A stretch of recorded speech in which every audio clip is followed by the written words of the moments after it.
요한복음 7장 25절부터 36절까지의 말씀입니다. 예루살렘 사람 중에서 어떤 사람이 말하되 이는 그들이 죽이고자 하는 그 사람이 아니냐?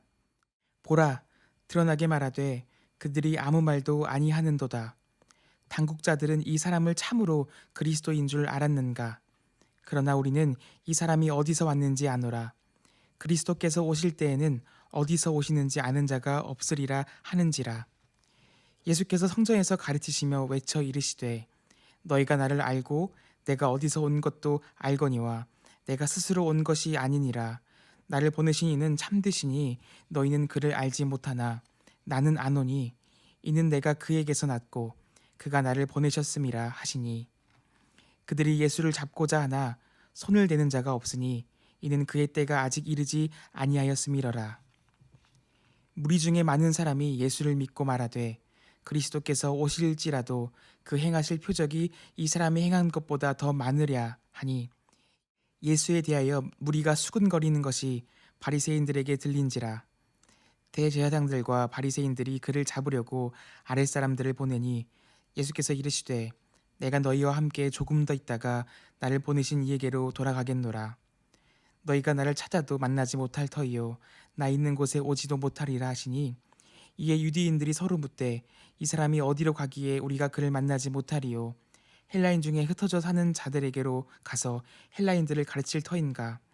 나를 찾아도 만나지 못할 터이요 나 있는 곳에 오지도 못하리라 한 이 말이 무슨 말이냐 하니라. 아멘. 주님의 교회 여러분 안녕하세요. 오늘 우리가 함께 살펴볼 말씀은 요한복음 7장 25절부터 36절 말씀입니다. 오늘 말씀을 살펴보기 전에 어제 본문의 마지막 말씀을 좀 떠올려 볼 필요가 있는데요. 24절이었습니다. 외모로 판단하지 말고 공의롭게 판단하라 하시니라. 이 외모는 그 사람의 배경, 그러니까 신분, 계층, 유력자와의 관계, 또 명예 이런 것들을 말합니다. 한마디로 이 당시 사회적 판단 기준을 말하는 거죠. 공의의 핵심은 신명기 10장 17절에서 18절에 잘 묘사되어 있어서 한번 읽어보도록 하겠습니다. 너희의 하나님 여호와는 신 가운데 신이시며 주 가운데 주시요 크고 능하시며 두려우신 하나님이시라. 사람을 외모로 보지 아니하시며 뇌물을 받지 아니하시고 고아와 과부를 위하여 정의를 행하시며 나그네를 사랑하여 그에게 떡과 옷을 주시나니. 그러니까 사회적 판단 기준으로 사람을 보고 판단하지 않는 게 이 모세가 전해주는 하나님 공의의 전제 조건인 거죠. 어제 말씀의 마지막 구절이 이렇게 메아리 치는 상태로 오늘 말씀이 시작됩니다. 그럼 이제 오늘 본문입니다. 먼저 25절에서 30절 말씀입니다. 예루살렘 사람 중에서 어떤 사람이 말하되 이는 그들이 죽이고자 하는 그 사람이 아니냐?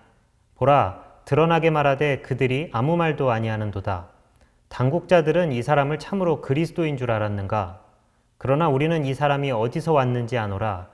그리스도께서 오실 때에는 어디서 오시는지 아는 자가 없으리라 하는지라. 예수께서 성전에서 가르치시며 외쳐 이르시되 너희가 나를 알고 내가 어디서 온 것도 알거니와 내가 스스로 온 것이 아니니라.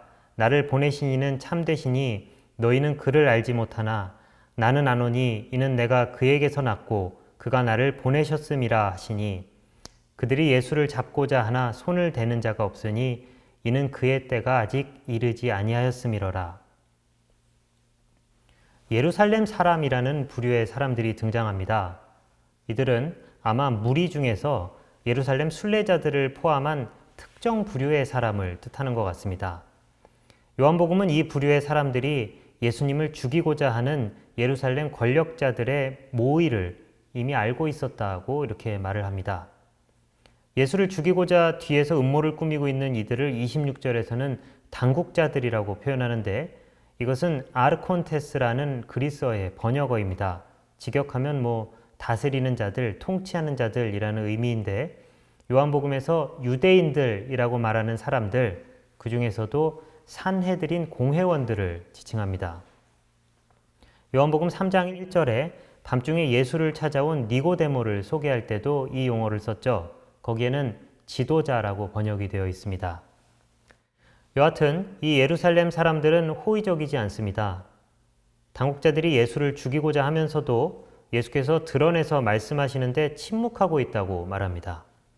이는 당국자들이 침묵을 통해 예수님의 활동을 암묵적으로 승인한다는 비난이죠.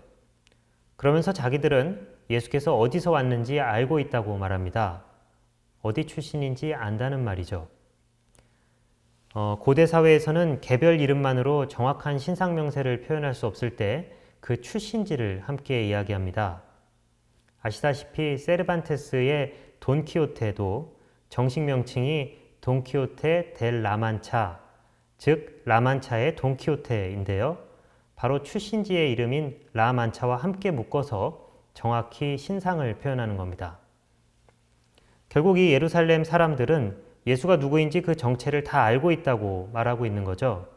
그리스도, 즉 메시아는 그 출신이 비밀에 붙여져야 하는데 따라서 나사렛 출신으로 알려진 이 예수는 그리스도가 될 수 없다는 이야기입니다. 오늘 이야기에 앞서 24절 말씀을 다시 읽고 시작했는데요. 외모로 판단하지 말고 공의롭게 판단하라. 이 경고에 정면으로 배치되는 행동을 하고 있죠. 나사렛이라는 예수의 외모만 보고 판단했던 겁니다. 그러면서 이들의 의도와는 반대로 부지 중에 진실이 드러납니다. 그들은 자기가 그리스도에 관해 좀 안다고 의수되며 그리스도가 어디서 오시는지 아는 자가 없으리라 라고 말을 합니다. 그런데 그들의 말은 그들의 의도와 다르게 정말 그들이 예수께서 하나님께로부터 오신 것을 모르고 있다는 것 때문에 그리스도에 관한 진실 선언이 되어버리죠. 예수께서 그들의 무지를 지적하며 자기가 하나님에게서 났고 하나님께서 보낸 자라고 말씀하시자 이제 예루살렘 사람들은 분노하여 예수를 잡고자 합니다. 그러나 아직 예수님의 때가 되지 않았기에 그 누구도 손을 대지 못합니다. 이제 31절에서 36절 말씀입니다. 무리 중에 많은 사람이 예수를 믿고 말하되 그리스도께서 오실지라도 그 행하실 표적이 이 사람이 행한 것보다 더 많으랴 하니 예수에 대하여 무리가 수군거리는 것을 바리새인들에게 들린지라 대제사장들과 바리새인들이 그를 잡으려고 아랫사람들을 보내니 예수께서 이르시되 내가 너희와 함께 조금 더 있다가 나를 보내신 이에게로 돌아가겠노라. 너희가 나를 찾아도 만나지 못할 터이요 나 있는 곳에 오지도 못하리라 하시니 이에 유대인들이 서로 묻되 이 사람이 어디로 가기에 우리가 그를 만나지 못하리요 헬라인 중에 흩어져 사는 자들에게로 가서 헬라인을 가르칠 터인가? 나를 찾아도 만나지 못할 터이요 나 있는 곳에 오지도 못하리라 한 이 말이 무슨 말이냐 하니라. 여러 부류의 사람들이 등장하는데 조금 정리를 하고 가겠습니다. 먼저 무리는 좀 포괄적이고 이리저리 상황에 따라 바뀌는 그런 어떤 군중 집단들입니다. 여기서는 예수를 믿고 말하는 사람이 많이 생기기도 하지만 나중에는 결국 권력자들의 여론몰이에 편승하기도 하죠. 대제사장들은 물론 잘 아시다시피 예수 시대 성전 국가 체제인 이스라엘의 최고 권력자 중에 하나입니다. 산헤드린의 수장으로서 예수의 재판에 결정적인 역할을 했던 사람들이죠. 그리고 아랫사람들이라고 하는 사람들은 성전 레위인들이나 산헤드린 경비대 같은 사람들을 말합니다. 말하자면 예루살렘 권력자들의 수족이 되는 치안유지 병력들입니다. 그런데 사두개파에 속하는 레위인이나 제사장들을 부리는 최고 권력자 명단에 바리새인이 포함되어 있습니다. 이것은 좀 기이한 부분인데 요한복음의 상황을 반영하는 것이므로 우리가 좀 주의할 필요가 있습니다. 본래 예수 시대의 바리새인은 이런 권력자 그룹에 속하지 않았습니다. 그러나 주후 70년 로마 진압군에 의해 예루살렘 성전이 붕괴하고 비로소 오늘날 우리가 단일한 형태의 유대교라고 부르는 최초의 유대교가 탄생하죠. 바로 바리새파 유대교입니다. 이 유대교에서는 성전의 빈자리는 엄격한 율법주의가 차지합니다. 물론 그 명칭처럼 바리새파 유대교의 유일한 지배 세력은 바리새인들입니다. 이 유대교가 바로 그리스도교를 분명한 적으로 돌리고 출교시키게 됩니다. 요한복음은 최소한 성전이 무너지던 기원 후 70년 이후에 저술되었고 오늘날 우리에게 전해지는 것과 같은 최종 형태의 요한복음은 약 90년에서 100년 사이에 쓰였으리라고 보는 학자들이 많은 편입니다. 요한복음에 나타나는 바리새인이 최고 권력자로서의 지위를 가지고 있는 것이나 또 회당과의 갈등과 박해 같은 상황들이 묘사되는 것은 바로 이러한 요한복음서의 저작 시기의 정황을 반영하고 있는 겁니다. 예수 시대의 사회상을 비교적 충실하게 반영하는 공관복음서에서는 예수 시대 팔레스타인 지역의 다양한 사회 계층과 부류들이 언급됩니다. 사두개인, 헤롯 당원, 열심 당원, 세리, 서기관, 죄인들, 의인, 가난한 자, 부자, 물론 바리새인도 나오죠. 그리고 성전 국가 체제인 예루살렘의 권력자들을 대제사장, 장로, 서기관으로 정확하게 지칭합니다. 그런데 요한복음은 이러한 구체적인 예수 시대의 계층 구분에 관심을 두지 않습니다. 요한복음이 기록될 시기에 이러한 구별은 더는 존재하지 않거나 의미가 없어졌기 때문이죠. 그래서 성전이 무너진 70년 이후 살아남은 유일한 당파, 그 지배 세력인 바리새인이나 또 예수님의 재판에 결정적인 역할을 했던 성전 국가 체제의 최고 권력자들이었던 대제사장들, 그리고 이제 이러한 바리새인과 대제사장들을 통칭하는 유대인들이라는 호칭만이 유대 최고 권력자를 가리키는 그런 명칭으로 남아있게 됩니다. 이처럼 요한복음에서 유대인들은 어제 말씀드린 것처럼 대부분의 경우 민족 전체를 일컫는 말이 아니라 특정한 권력 집단, 특히 산헤드린을 중심으로 한 예루살렘의 권력자들을 지칭합니다. 그렇기에 민족적 총칭으로는 같은 유대인 부류에 들어가는 사람들도 이 유대인들을 두려워하고 또 무서워합니다. 요한복음이 이렇게 구체적 계층에 무관심하거나 시대착오적인 용어를 사용하는 이유는 자의적이고 비사실적인 기록이기 때문은 아닙니다. 어려운 이야기는 아니지만 이 문제를 더 깊이 이야기하기 위해 도스토옙스키의 리얼리즘 시학에 대해서 잠시 언급하도록 하겠습니다.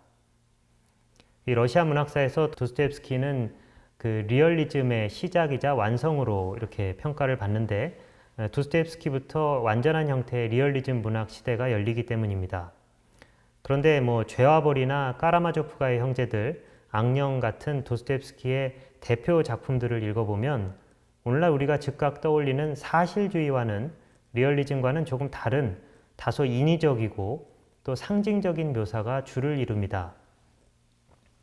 이것을 두고 라틴어 개념상인 레알리아와 레알리오라라는 말을 자주 하곤 합니다. 이 레알리아라는 것은 우리가 보통 팩트라고 부르는 낱낱의 사실들을 뜻합니다. 말 그대로 누가 무엇을 어떻게 했다 하는 식의 건조한 또 파편적인 그런 사실이죠. 이에 반해 레알리오라는 그 낱낱의 사실들 이면에 있는 사태의 본질과 또 진실을 뜻합니다. 때론 레알리아, 그러니까 팩트들이 무수히 많이 있을지라도 우리는 어떤 사태의 진실에서는 멀어질 수가 있습니다. 사실 때론 무서운 거짓으로 돌변하기도 하죠. 그래서 사실이 곧 진실은 아닌 겁니다. 도스토옙스키는 바로 이 레알리오라, 그러니까 진실이 자기 리얼리즘의 목표라고 말합니다. 그래서 도스토옙스키는 자기의 리얼리즘을 고차원적 리얼리즘이라고 불렀습니다. 의미 없는 겉보기 사실의 총체가 아니라 세계의 이면에 숨겨진 진실을 조금이나마 담아내기 위한 리얼리즘이다 라는 의미였죠. 이 도스토옙스키가 가장 열렬하게 애독한 책 중 하나가 바로 요한복음인데요. 그래서 그런지 요한복음의 상징성과 또 사실에 관한 단순성은 이 도스토옙스키의 시학을 떠올리게 합니다. 요한복음은 세상을 빛과 어둠의 명확한 이원적 세계로 나눕니다. 빛이신 예수와 그 예수를 대적하는 유대 권력자들의 짙은 어둠이 뚜렷하게 대비되죠. 이 어둠은 시대에 따라 다양한 계층, 다양한 사람들일 수는 있으나 마치 돌고 도는 왕좌의 게임처럼 그 어둠의 본질은 매한 가지입니다. 성전 체제에 권력을 쥔 사두개파 대제사장이든 아니면 바리새파 유대교의 삼엄한 율법주의를 무기 삼아 휘두르던 바리새인들이든 빛으로 오신 예수와 그 예수의 전통을 계승한 그리스도 공동체를 향한 그들의 사악한 어둠의 힘은 사실 하나의 영적 계보를 이루고 있습니다. 이것이 바로 요한복음이 표현하고자 하는 세계의 리얼리티죠. 잠시 이야기가 좀 멀리 간 것 같은데 다시 본문으로 돌아오겠습니다. 유대인들은 사람들을 동요시키는 예수를 잡으러 사람을 보냅니다. 그들에게 예수께서는 자기가 하나님께로 돌아가리라고 말씀하시죠.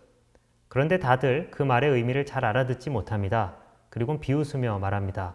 어디로 가기에 찾아도 만나지 못할 거라고 말하는가?